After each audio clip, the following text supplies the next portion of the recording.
आज हामी कर्णालीकै सुन्दर र ऐतिहासिक काँक्रेबिहार मन्दिर घुम्दैछौँ।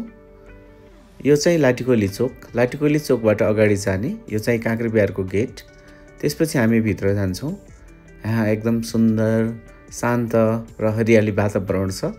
जङ्गलको बीचमा हामी यात्रा गर्छौँ र यात्रा गर्दै काँक्रेबिहारमा पुग्छौँ। सो हामी चाहिँ काँक्रेबिहारको गेटमा आइपुगेको छौँ। अब हामी काँक्रेबिहार भित्र जाँदैछौँ। यहाँबाट हेर्दाखेरि चाहिँ एकदमै राम्रो देख्छ काँक्रेबिहार। एकदमै राम्रो छ, जङ्गलको बीचमा प्राकृतिक रूपमा पनि एकदमै राम्रो छ।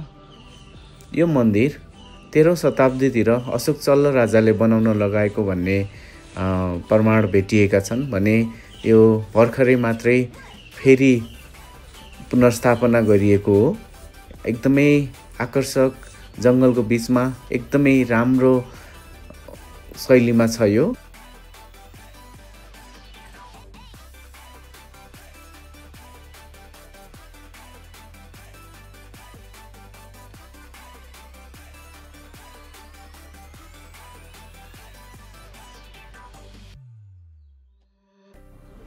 यो मन्दिरको गेटबाट भित्र छिरिसकेपछि यहाँ बुद्धको मूर्ति पनि रहेको छ र एकदमै राम्रो तरिकाले डिजाइन गरिएको छ।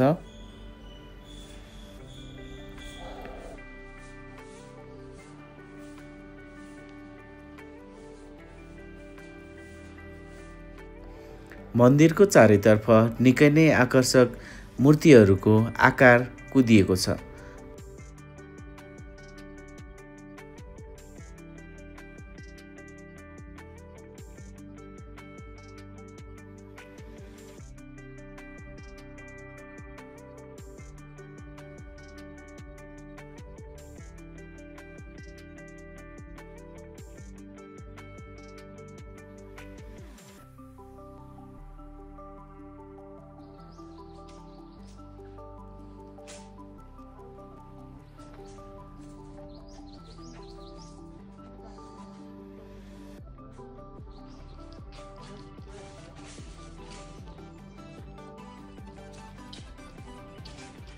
मेरो नाम सुरत बहादुर राहुल। म यो काँक्रेबिहार मन्दिरको रेखदेख गर्ने नगरपालिका अथवा वडा नम्बर 9 वडा कार्यालय मार्फत बसेको छु।